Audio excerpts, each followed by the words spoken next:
I think this is the most important thing that needs to happen in our minds. It is something we must nourish.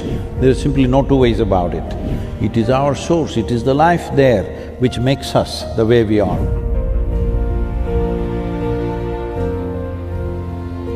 So land is a finite resource. It's subject to increasing pressure around the world, and we've talked about it, urbanization, infrastructure development, but also increased food, feed, fiber production, fuel production. So what do you think are some of the big turning points globally to prevent our increased need for land, which is a finite resource? I think the most important thing is that in our consciousness, instead of referring to soil and land as resource, we must refer to it as our source. This is very, very important. It's like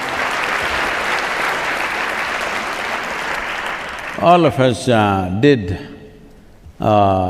were fed on our mother's breast. Do we call her a resource or our source? She's our source.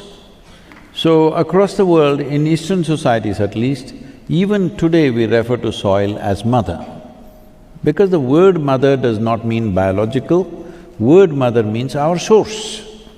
We say a mothership, a motherboard, even in electronics, all right?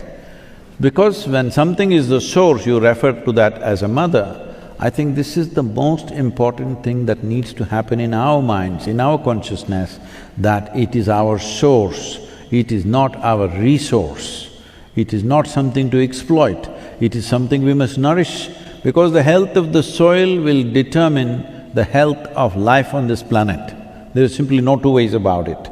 So referring to it as resource itself has caused this, because see, this may look like very, up in the air kind of stuff, but I'm saying the way human beings think is the way they act, isn't it?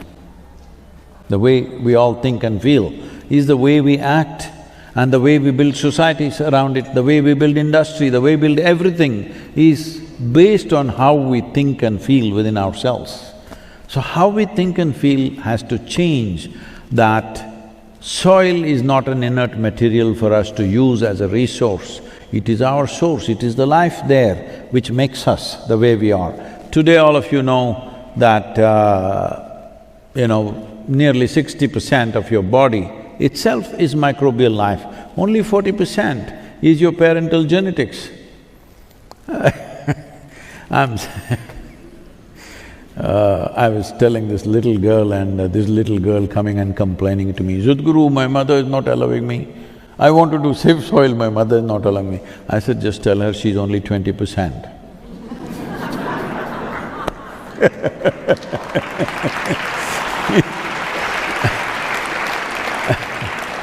Well, there's definitely a very big need to raise awareness about the meaning of soil, because it's definitely a topic which hasn't received enough attention, even though we're losing soil at a very rapid pace. So increasing the awareness about the role that soil is playing as a life support system for us as humankind and the rest of the planet is extremely important. So I hope your mission will be very successful in mobilizing millions around the globe to save soil and to create more awareness of what we need to do to protect it for us and for future generations.